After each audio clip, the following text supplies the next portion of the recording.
돌린 성가대 여러분들께 진심으로 감사드립니다. 여러분 다 함께 오른쪽 왼쪽 앞뒤에 있는 분들과 인사드리겠습니다. 주님의 이름으로 사랑하고 주님의 이름으로 축복합니다.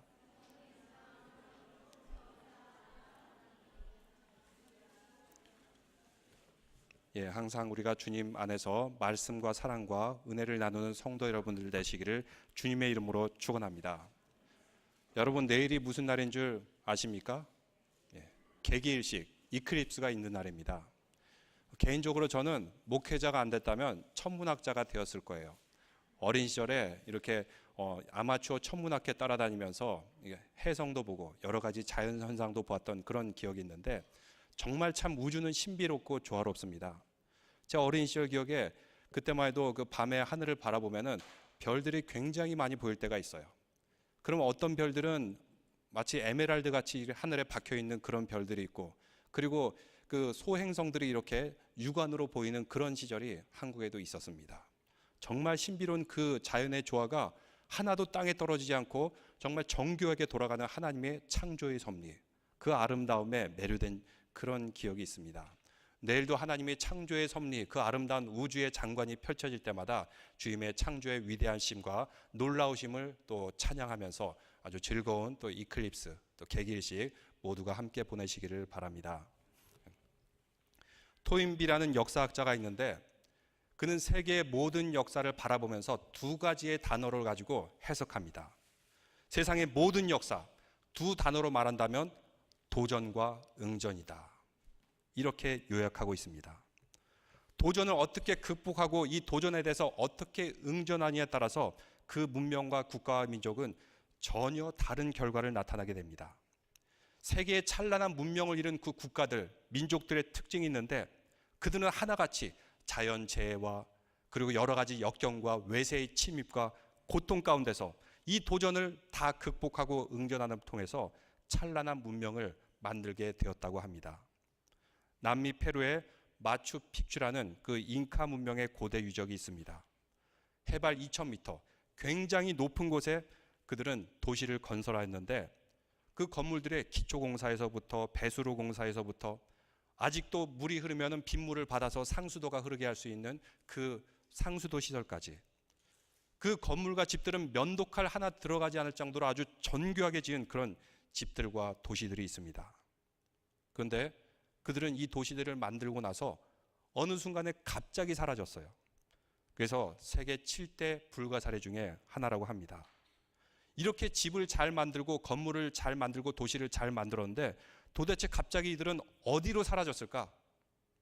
그래서 어떤 사람들은 외계인들이 다 잡아가지 않았나, 뭐 이렇게 황당한 상상을 하기도 합니다. 아무도 알 수가 없습니다. 왜냐하면 기록이 남아있지 않기 때문입니다. 그런데 도전과 응전이란 관점에서 해석하면은 교훈을 얻을 수 있습니다. 그들이 높은 산에서 외세의 침입도 없이 자연재해도 없이 아주 풍요로운 문명을 이루면서 승승장구하며 발전하였습니다. 누구도 도전해오지 않았습니다. 풍요로움 속에서 그들은 지식과 지혜가 매우 발달될 수가 있었습니다. 그런데 어느 순간에 그들에게 뭔가 역경이 찾아온 것입니다. 그것이 무엇인지 모릅니다. 자연재해일 수도 있고 질병일 수도 있고 아니면 외부의 침입이었던지 내분이었던지, 도전받지 않고 승승장구하며 발전하다가 어느 순간에 도전이 발생하게 되자 그만 힘도 쓰지 못하고 다 사라지게 되었다라는 것이 역사학자들의 결론입니다. 우리도 살아가면서 인생의 도전을 피할 수가 없습니다. 누구나 다 도전에 직면하게 됩니다. 우리가 하나님의 백성으로 살아가지만, 믿음을 갖고 살아가지만 하나님께서는 우리에게 모든 것을 다 열어놓지는 않으셨습니다. 내가 원하는 거 다 해준다고요? 그러면은 틀림없이 그 문명의 사람들처럼 어느 순간에 갑자기 무너지거나 사라지게 될 것입니다. 우리는 인생을 살다 보면서 누구나 보편적으로 다 고난과 고통을 겪게 됩니다. 예를 들면 남자들에게 있어서는 일반적으로 이 군대 생활에 있을 것입니다. 남자들은 모였다면 군대 얘기예요. 군대에서 축구한 얘기들. 왜 그럴까요? 도심에서 편안하게 자란 그런 사람들이 어느 순간에 이제 군대 가서 좀 고생을 하거든요. 일생의 자랑거리가 되는 거예요. 내가 이 고통을 다 이겼다. 내가 이 고난을 다 이겼다. 근데 군대 생활에 이렇게 풍자하는 이야기가 있습니다. 외국 사람들은 절대로 군대 생활을 못한다. 왜? 첫째로 그 냄새나는 양말을 그 냄새를 맡지 못해서 질식할 것이다. 또 그 썩어가는 라면 먹으면서 식중독 상할 것이다. 상한 고기 먹으면서 다 배탈날 것이다. 매일 저녁에 자려 그러면은 집합해가지고 기합시키면서 잠도 못 자게 하니까 수면 부족 쌓을 것이다. 또 언제 일어날지 모르는 그 비상 걸리는 것 때문에 심적인 부담 때문에 그냥 놀래서 죽을 것이다. 뭐 이렇게 군대 생활을 풍자하는 이야기가 있습니다. 근데 우리는 다 고향 땅을 떠나서 이민자로 살아가면서 얼마나 많은 도전들이 있습니까? 가장 기본적으로 영어, 한국말하고 영어하고 구조가 다르기 때문에 1세들은 특히 영어에 익숙하기가 굉장히 힘듭니다. 또 문화적인 장벽이 있습니다. 문화가 틀려요. 한국에서는 이렇게 하면 될 건데 미국에서는 그게 안 돼요. 또 인종적인 장벽이 있습니다. 이런 모든 도전들을 하나하나 극복하면서 살아가는 도전과 역경. 우리에게는 이러한 도전이 항상 놓여 있습니다. 그래서 우리가 하나님을 찾고 신앙생활을 해야 되는 이유는 이 모든 도전과 역경, 하나님의 도우심으로 또 하나님 의지함으로 이겨나가기 위한 그 이유 때문입니다. 참으로 인생은 여러 종류의 고난이 있습니다. 제가 지난 새벽기도 때 야고보서를 쭉 읽어나갔는데 야고보서 1장 2절에 이런 말씀이 있습니다. 내 형제여, 너희가 여러 가지 시험을 만나거든 온전히 기쁘게 여기라. 왜죠? 4절 말씀에 나와 있습니다. 인내를 이루라. 이는 너희로 온전하고 구비하여 조금도 부족함이 없게 하려 함이니라. 이렇게 말씀하고 있습니다. 하나님께서는 우리에게 주는 도전과 그 시련을 통해서 저와 여러분이 온전하고 부족함이 없도록 새롭게 만들고 계십니다. 지금도 역사하고 계십니다. 욥은 이런 고백을 남깁니다. 욥기 23장 10절에 보면은 내가 가는 길을 그가 아시나니 그가 나를 단련하신 후에 내가 순금같이 나오리라. 옛날 번역에는 정금이라고 나오는데 최근 번역에는 순금이다라고 나오고 있습니다. 이렇게 정금, 순금으로 우리를 빚어내신다고 말씀합니다. 오늘 말씀에 보면은 예수님께서도 아주 큰 도전과 시련 앞에 놓여 있습니다. 바로 십자가의 고통과 죽음. 그 도전 앞에서 예수님께서는 어떻게 응전하셨습니까? 고통을 예견하면서 예수님께서도 아주 인간적인 모습을 보이십니다. 고통과 시련 앞에 예수님께서는 먼저 어떤 반응을 보여주십니까? 34절 말씀 다 같이 읽겠습니다. 말씀하시되 내 마음이 심히 고민하여 죽게 되었으니 너희는 여기 머물러 깨어있으라 하시고, 예수님께서도 십자가의 고통 앞에서 고민하셨습니다. 괴로워하셨습니다. 이곳은 겟세마네라는 동산인데 겟세마네라는 그 뜻은 올리브 기름을 짜는 그 틀을 의미하고 있습니다. 올리브를 따서 기름을 만들기 위해서 짜는 그 틀, 올리브를 아주 짓이기고 짜내는 그런 고통의 시간. 예수님께서는 겟세마네 동산에서 바로 그러한 고통 앞에 놓여 있던 것입니다. 우리도 인생의 길에서 고난의 도전을 받을 때마다 두려워하지 않을 사람이 없어요. 염려하지 않을 사람이 없습니다. 그러면 이것을 극복하기 위해서 어떻게 해야 됩니까? 예수님께서는 그 고통과 고민과 두려움 속에서 어떻게 응전하셨습니까? 오늘 말씀을 통해서 중요한 교훈을 받을 수 있습니다. 첫째로 예수님께서는 이러한 십자가의 고난을 앞두고 기도하면서 응전하셨습니다. 그래서 야고보서는 우리가 고난을 만날 때마다 우리가 이렇게 말하고 이렇게 하라고 가르칩니다. 야고보서 5장 13절에 보니까 너희 중에 고난 당하는 자가 있느냐? 그는 기도할 것이요. 고난 앞에서는 기도로 응전해야 됩니다. 예수님께서 십자가 고난 앞에서 기도하면서 응전하셨습니다. 근데 그 예수님의 기도가 얼마나 간절했던지 애쓰고 마치 올리브 그 기름을 짜듯 그 틀 가운데서, 고통 가운데서 땀이 땅에 떨어지는 핏방울 같았더라라고 말씀하고 있습니다. 예수님께서 이렇게 기도하고 계실 때 제자들은 뭐 했죠? 졸고 있었어요. 제자들은 그냥 졸고 있었습니다. 그래서 예수님께서 너희는 1시간도 더불어 나와 같이 깨어있을 수 없더냐? 이렇게 질문합니다. 여러분 37절 말씀 다 같이 읽어보겠습니다. 돌아오사 제자들이 자는 것을 보시고 베드로에게 말씀하시되 시몬아 자느냐 내가 1시간도 깨어있을 수 없더냐. 왜 제자들은 주님께서 기도하실 때 함께 기도하지 못하고 깨어있지 못했을까요? 여러 가지 다양한 원인이 있었을 것입니다. 육체적으로 피곤했을 수가 있고, 아니면 영적으로 혼탁했을 수가 있고, 또 예수님께서 깨어 기도하란 말을 중요하게 생각하지 않았을 수도 있습니다. 근데 더 중요한 원인은 무엇이냐면 그들에게 기도의 훈련과 습관이 되지 않았기 때문입니다. 기도가 훈련되지 않았고, 그렇기 때문에 기도가 습관이 되지 않았습니다. 예수님께서는 습관을 따라 기도하셨지만 저희들은 그 습관과 훈련이 덜 돼 있었던 것입니다. 어떤 분은 이렇게 얘기해요.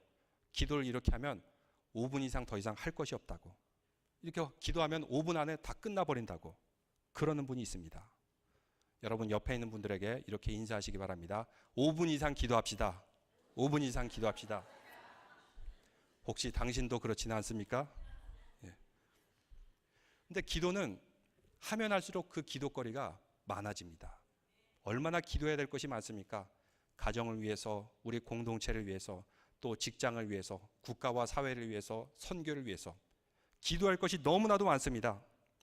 근데 이 기도는 하루아침에 되는 것이 아니라 끊임없는 훈련과 습관 가운데 온전한 기도를 드릴 수가 있는 것입니다.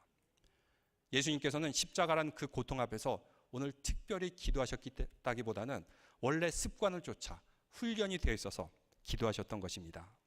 그래서 성경에 이런 말씀이 나오죠. 예수님께서 새벽 미명에 일어나서 감난산에 가심에 습관을 쫓아 갔다. 예수님께서 산에 가시고 새벽에 기도하신 것은 그 습관 때문에 기도하셨다고 말씀하고 있습니다. 언제나 기도하셨지만 오늘 이 기도는 더욱더 비장한 마음으로 기도하셨을 것입니다. 그래서 고난의 도전 앞에서, 고통의 도전 앞에서 우리가 할 수 있는 가장 최고의 방법 중에 하나는 바로 기도로 응전하는 것입니다. 여러분의 삶 가운데 고난과 고통과 시련이 있습니까? 지금이야말로 기도할 때입니다. 주님과 같이 기도함을 통해서 우리도 고난과 고통의 도전을 잘 응전하며 승리하시기를 바랍니다. 두 번째로, 고난의 도전 앞에서 예수님께서는 하나님의 뜻에 순종하면서 응전하셨습니다. 겟세마네 동산에서 예수님의 기도를 통해서 예수님께서는 어떤 기도를 하셨습니까? 내 뜻, 내 생각을 하나님께 관찰한 것이 아닙니다. 예수님께서는 하나님의 뜻에 순종하면서 응전하셨습니다. 겟세마네 동산에서 예수님께서는 무슨 기도를 하셨습니까? 기도의 결론이 36절에 나옵니다. 여러분 36절 다 같이 읽겠습니다. 이르시되 아빠 아버지여, 아버지께는 모든 것이 가능하오니 이 잔을 내게서 옮기시옵소서. 그러나 나의 원대로 마옵시고 아버지의 원대로 하옵소서. 뭐라고요? 아버지의 원대로 하옵소서. 이것이 바로 완전한 것이다. 하나님의 뜻이야말로 완전한 것이다. 하나님의 뜻에 순종하는 것이 바로 고난에 대한 완전한 응전입니다. 주기도문의 핵심이 무엇입니까? 뜻이 하늘에서 이루어진 것처럼 땅에서도 이루어지이다. 바로 그것이 핵심입니다. 근데 우리는 어떻게 기도하고 있습니까? 하나님 이거 해주세요. 저거 해주세요. 이렇게 해줘야 하나님 이익 보는 것입니다. 저렇게 해야지 하나님 손해보지 않아요. 혹시 그러지는 않습니까? 이런 이야기가 있습니다. 어떤 청년이 버스를 타고 가는데 우연히도 양쪽에 다 자매들이 앉게 되었어요. 오른쪽에도 자매, 왼쪽에도 자매. 행복한 샌드위치가 된 거죠. 근데 한쪽에 앉은 자매는 좀 안 생긴 자매, 그리고 한쪽에 앉은 자매는 아주 예쁜 자매.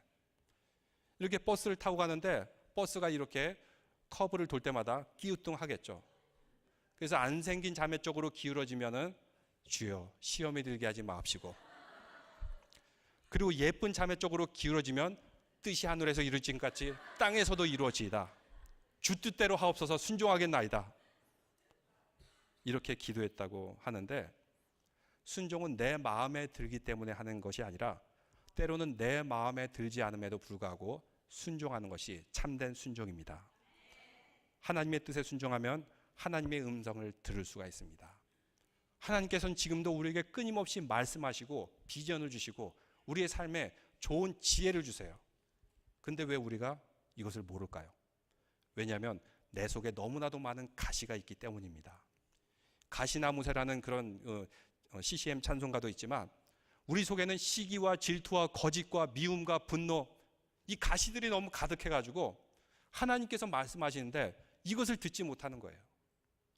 그런데 순전한 믿음의 그릇이 되었을 때, 순종하는 마음이 되었을 때, 그때서야 비로소 하나님께서는 우리에게 말씀하여 주십니다. 우리에게 비전을 던져주십니다. 아브라함이 왜 하나님의 음성에 순종했을까요?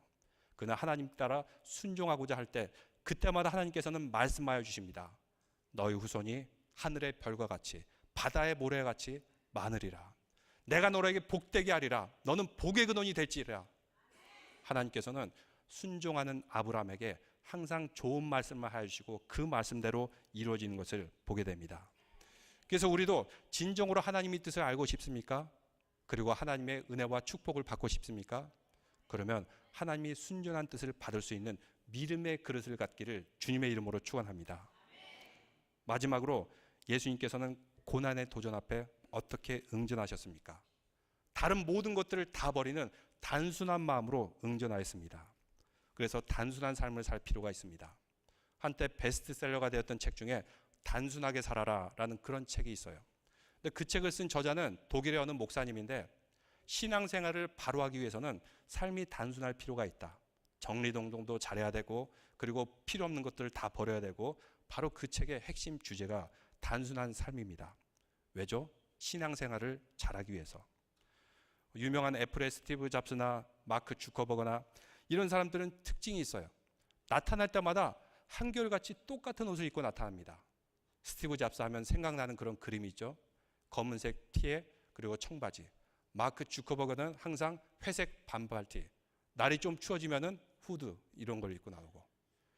보통 사람이 그렇게 입고 다니면은 저 어디 정신병원에 보내야 되나 막 이럴 겁니다. 근데 그 정도 사람 되니까 그렇게 입고 다녀도 야, 뭐가 있어 보이나 보다 이렇게 사람들이 생각하는 것 같아요. 사람들이 물어봤어요. 당신들은 세계 최고의 부자 중에 하나인데 왜 그렇게 옷을 한 종류만 입고 다닙니까? 그랬더니 이렇게 대답했다고 합니다. 나는 매일마다 중요한 결정을 내려야 됩니다. 회사의 운명이 달린 이 중요한 결정을 내려야 되는데 이 결정을 내리기 위해서 모든 신경을 집중하고 있는데 아침에 일어날 때 무슨 옷을 입고 갈까 그 시간조차 아까워가지고 항상 똑같은 옷을 입고 다니고 다른 모든 것들을 다 버리고 오직 중요한 결정, 핵심적인 그 가치만을 위해서 저는 단순하게 살려고 이런 옷을 입습니다. 라고 얘기했다고 합니다. 세상 사람들도 그렇습니다. 중요한 결정을 내리기 위해서 다른 모든 것, 복잡한 것들을 다 버립니다. 단순하게 살고 있어요. 여러분 인생에서 중요한 것이 무엇입니까? 단 한 가지만 택하라면 무엇을 택하겠습니까? 우리 인생 가운데 여러 가지 잡다한 것들이 너무나 많지는 않습니까? 그 가운데 우리는 무엇을 우선순위에 두며 살아야 됩니까? 내 인생에 가장 중요한 것 한 가지 꼽으라면 이것을 분명하게 대답할 수가 있어야 됩니다. 세상 사람들도 단 한 가지 옷을 입으면서 중요한 우선순위에 모든 것을 집중하는 사람들이 얼마나 많이 있습니까? 우리도 또한 마지막 붙들 수 있는 그 한 가지가 무엇인가? 그것을 위해서 모든 것을 집중하고 모든 것을 바치는 믿음의 성도들 되시기를 바랍니다. 우리는 살아가면서 이것저것 막 얻으려고 그래요.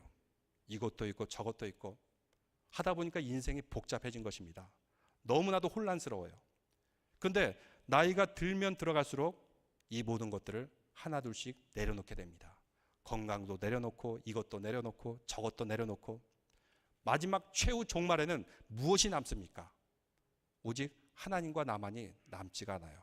우리는 하나님의 그 심판의 존전 앞에 모두가 다 들어가게 될 것입니다. 그 이전에 내려놓을 것은 내려놓고 포기할 것은 포기할 수 없습니까? 인생의 하프타임을 넘어가면서 우리는 이제 하나둘씩 정리하는 그런 시간을 가져야 됩니다. 그리고 우선순위를 가지고 있던 최고의 가치, 그거 하나만 남는 것입니다. 예수님께서 잡히시는 마지막 밤입니다. 이제 여기서 잡히게 되면 법정에 들어가게 되고 십자가의 길을 걸어가게 됩니다. 제자들과 이별하기 전에 우리 지난 시간에 드렸듯이 성만찬을 드리게 되었습니다. 그리고 이 마지막 십자가 가는 그 길 앞에서 예수님께서는 단 하나만 택하셨습니다. 베드로와 야고보를 데리고 어디로 올라가셨습니까? 감람산에 올라가셔서 겟세마네 동산에서 단 한 가지 선택한 것, 바로 하나님과의 대화, 기도였던 것입니다. 앞으로 로마의 군인들이 막 닥치게 되는데 이것을 극복하기 위해서 전략회의를 한다든지 게릴라전을 펼친다든지 이런 것을 생각한 것이 아닙니다. 마지막 그 순간 그것을 위해서 예수님께서는 하나님과 만나기 위해서 기도하셨던 것입니다. 예수님은 이러한 분명한 삶의 원칙을 가지고 계셨습니다. 단 한 가지, 기도하기 위해서 다른 모든 것들은 다 내버려 뒀습니다. 그리고 제자들에게 말합니다. 시험에 빠지지 않도록 기도하라. 시험에 빠지지 않도록 기도하라. 제자들에게 중보 기도를 요청하신 것입니다. 제자들을 깨워도 또 자고 깨워도 또 자고 3차례나 깨웠다고 성경에서는 말씀하고 있습니다. 왜 마지막 순간에 기도를 선택하셨을까요? 계획을 세우는 것도 아니고 이 고난을 극복하기 위해서 어떻게 전략을 짜는 것도 아니고 마지막 순간에 예수님께서는 오직 기도만 택하셨습니다. 왜죠? 살아계신 하나님과 만나는 그 시간이 가장 중요했기 때문입니다. 살아계신 하나님, 나와 함께 하신다고 인정하는 사람만이 오직 기도를 선택할 수 있고 기도할 수 있습니다. 여러분의 삶에 혹시 기도가 없다고요? 그러면 순전한 그리스도인이 아닐 수가 있습니다. 우리의 삶 가운데 매일매일 찾아오는 수많은 문제들이 있습니다. 그런데 기도하는 마음이 들지 않는다고요? 그러면 나의 신앙을 다시 한번 점검해 볼 필요가 있습니다. 하나님, 저는 이 순간 무기력한 존재입니다. 할 줄 아는 것이 없군요. 그리고 이 모든 것을 고백하게 될 때 사람은 기도하게 됩니다. 우리 인간의 실체가 무엇입니까? 우리는 흙입니다. 먼지입니다. 모두 다 흙과 먼지로 돌아갑니다. 그런데 흙이고 먼지였지만 우리에게 하나님이 생기가 들어왔을 때만 우리는 인간이 됩니다. 그래서 인간은 기도할 때마다 이렇게 기도해야 됩니다. 하나님, 저는 보잘것없는 존재이군요. 그러나 하나님의 영이 제 안에 계시기 때문에 저는 기도하고 하나님만이 저의 전부입니다. 이렇게 우리는 보잘것없는 존재라는 겸손한 마음이 있을 때 기도하게 됩니다. 이렇게 고백하는 사람만이 기도할 수 있습니다.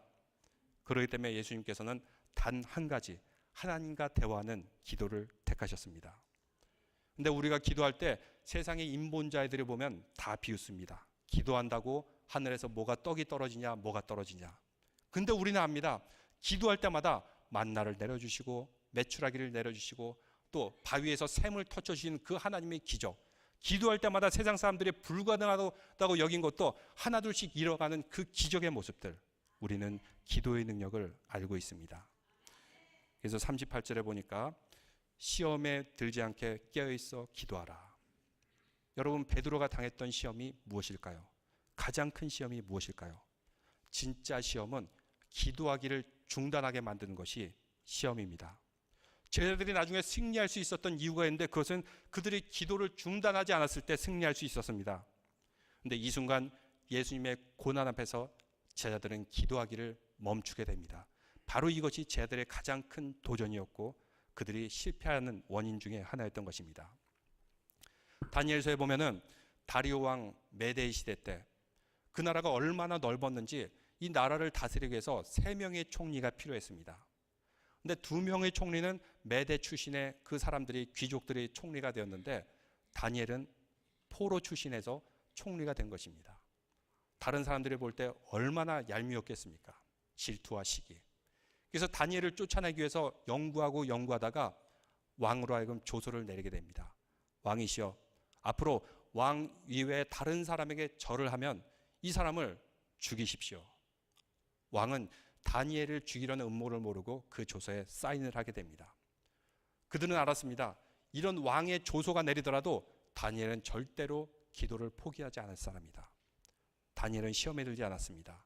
그는 기도를 포기하지 않았습니다. 다니엘의 닥친 시험이 무엇일까요? 총리직이 박탈당하는 것, 아니면 사자굴에 들어가는 것, 이것이 시험이 아닙니다. 다니엘을 하여금 기도를 멈추게 하는 것이 가장 큰 시험이었습니다. 다니엘은 그 시험에 넘어가지 않았습니다. 끝까지 기도하고 기도함을 통해서 사자굴에서 건짐을 받고 나중에 가장 높은 3명 중에 가장 높은 총리가 되었던 것을 우리는 볼 수가 있습니다. 욥도 마찬가지였습니다. 그의 재산이 날아갔다고요? 나중에 하나님께서 2배, 3배, 10배를 채워주십니다. 그런데 그에게 시험이 무엇이었습니까? 몸이 가려워서 기와장으로 긁는 것이었다고요? 질병이 아니었습니다. 그의 가장 큰 시험은 아내가 그에게 이렇게 말합니다. 당신이 그렇게 믿었던 하나님 저주하고 죽어버리라. 하나님과의 단절, 기도하기를 멈추게 만드는 것이었습니다. 이것이 가장 큰 시험이었지만 욥은 넘어가지 않았습니다. 끝까지 하나님을 붙들고 함을 통해서 이 모든 시험을 다 이기게 만들었던 것입니다. 38절에 나온 시험에 들지 않게 깨어 기도하라. 무엇이 가장 큰 시험이죠? 베드로로 하여금 기도하지 못하게 만드는 것이 가장 큰 시험이었던 것입니다. 그렇지만 나중에 이 제자들은 기도하기를 쉬지 않았고 하나님과 소통하기를 쉬지 않았고 그럼을 통해서 그들이 모든 시험을 이겨내고 결론은 나의 원대로 마옵시고 아버지의 원대로 하옵소서라고 하면서 결론을 내리게 됩니다. 우리는 수많은 기도를 하지만 우리는 얼마나 하나님 아버지의 뜻에 순종하고 있습니까? 순종할 때 하나님의 온전한 비전과 말씀과 능력이 우리와 함께할 줄로 믿습니다. 여러 가지 시험과 고통을 만나거든 단 한 가지 단순하게 택하십시오. 하나님과 만나는 기도로 응전하시기를 바랍니다. 우리 삶의 여러 가지 도전을 만나고 시련을 만날 때마다 우리는 기도하며 응전하시길 바랍니다. 순종하며 응전하시길 바랍니다. 하나님의 뜻을 온전히 순종함을 통해서 우리의 다른 모든 것을 내려놓고 그리고 세상 가운데 세상을 이기는 믿음의 성도들 되시기를 주님의 이름으로 축원합니다. 그러면서 우리는 나의 유익을 추구할 것인가 아니면 하나님 나라와 그 일을 추구할 것인가, 바로 이 갈림길 가운데 있을 때마다 기도하심을 통해서 하나님의 뜻을 추구하는 믿음의 성도들 되시기를 주님의 이름으로 축원합니다. 다 함께